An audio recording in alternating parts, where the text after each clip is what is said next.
അപ്പോൾ നമ്മൾ നേരത്തെ ഗ്രാഫ്റ്റ് ചെയ്യുന്ന വീഡിയോ ഇട്ടീനി 2 മാവ്, അതൊരു വലിയ മാവ് കട്ട് ചെയ്തൊരു വീഡിയോയും പിന്നെ ഒരു ചെറിയ മാവ് കട്ട് ചെയ്ത് ഗ്രാഫ്റ്റ് ചെയ്യുന്നൊരു വീഡിയോ ഇട്ടീനി. അപ്പോൾ ഒരുപാട് കമൻറ്റ് വന്നത് എന്താണെന്ന് വെച്ചാൽ ഇത് മുള വന്നു കഴിഞ്ഞാൽ അതിൻ്റെ ഒരു വീഡിയോ ചെയ്യണമെന്ന്. വലിയ മാവുമ്പോൾ ഗ്രാഫ്റ്റ് ചെയ്യാൻ പറ്റുമെന്ന് ഒരുപാട് ആളുകൾ ചോദിച്ചിട്ടുണ്ട്. ഒരുപാട് ആളുകൾക്കുള്ള ഒരു സംശയം അത് ഇങ്ങനെ ഗ്രാഫ്റ്റ് ചെയ്യുക പിടിക്കുമോ അങ്ങനെയുള്ള സംശയങ്ങളൊക്കെ ഇന്ന് അവസാനത്തേക്ക് എത്തുകയാണ്. അത് നമ്മളൊന്ന് കാണിക്കാൻ പോണേ ഇവർ കയറൂലേ?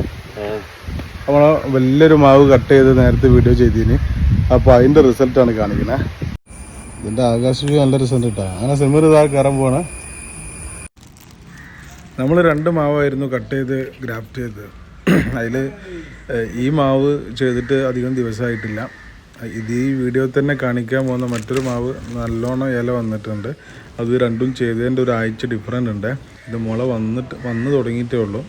അപ്പോൾ ഞാൻ ഇത് കഴിഞ്ഞ് കാണിക്കാൻ പോകുന്ന വീഡിയോയിൽ അത്യാവശ്യം നല്ല മുള വന്നതാണ്. അപ്പോൾ ഇത് സ്റ്റാർട്ടിങ് ആണ്. ഇതിൻ്റെ കറക്റ്റ് ടൈമിങ് ആകുന്ന സമയത്ത് തന്നെ നമ്മളത് ഓപ്പൺ ആക്കിയാണ്. സംഗതി ഫുള്ള് സെറ്റായി. നമ്മൾ ഫസ്റ്റ് ചെയ്തത് ഒരു ചെറിയ മാവലാണ്. അത് നല്ല രീതിയിൽ റിസൾട്ട് വന്നതാണ്.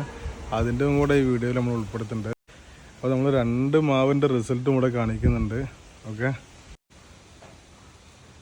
നമ്മൾ ഫസ്റ്റ് ചെയ്ത മാവ് ചെറിയ മാവിൽ ചെയ്തത്. ഇത് നല്ല രീതിയിൽ റിസൾട്ട് ഉണ്ട് കേട്ടോ.